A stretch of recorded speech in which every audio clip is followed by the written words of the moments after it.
In the winter of my 21st year, I went out alone on horseback to kill a pack of wolves. This was on my father's land in the Auvergne in France, and these were the last decades before the French Revolution.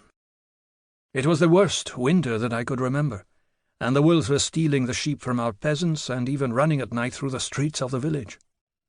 These were bitter years for me. My father was the Marquis, and I was the seventh son and the youngest of the three who had lived to manhood. I had no claim to the title or the land, and no prospects. Even in a rich family it might have been that way for a younger boy, but our wealth had been used up long ago. My eldest brother, Augustin, who was the rightful heir to all we possessed, had spent his wife's small dowry as soon as he married her. My father's castle, his estate, and the village nearby were my entire universe. And I'd been born restless, the dreamer, the angry one, the complainer. I wouldn't sit by the fire and talk of old wars and the days of the Sun King. History had no meaning for me. But in this dim and old-fashioned world, I had become the hunter. I brought in the pheasant, the venison, and the trout from the mountain streams, whatever was needed and could be got to feed the family. It had become my life by this time, and one I shared with no one else. And it was a very good thing that I'd taken it up, because there were years when we might have actually starved to death. Of course this was a noble occupation, hunting one's ancestral lands, and we alone had the right to do it. The richest of the bourgeois couldn't lift his gun in my forests. But then again, he didn't have to lift his gun. He had money.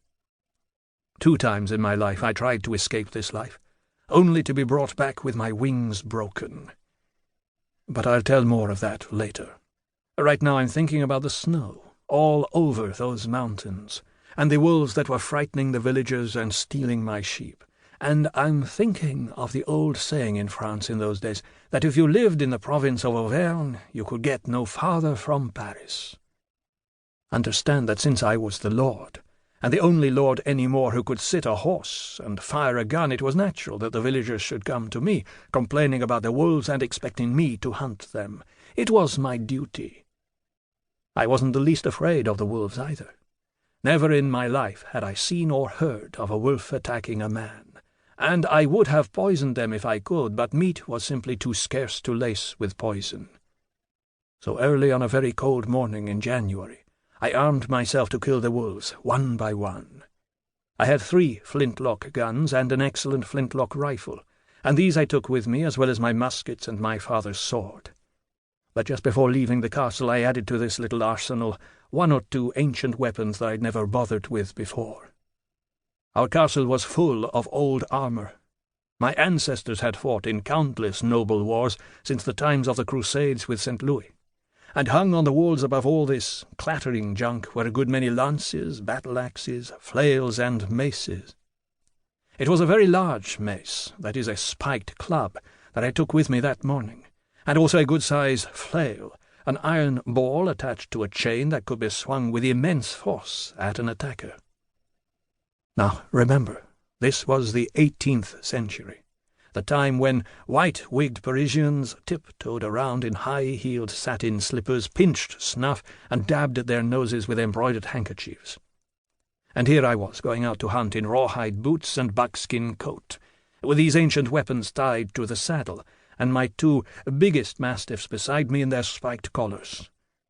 That was my life, and it might as well have been lived in the Middle Ages, and I knew enough of the fancy-dressed travellers on the post-road to feel it rather keenly. The nobles in the capital called us country lords hair-catchers. Of course we could sneer at them and call them lackeys to the king and queen. Our castle had stood for 1,000 years, and not even the great Cardinal Richelieu, in his war on our kind, had managed to pull down our ancient towers. But as I said before, I didn't pay much attention to history.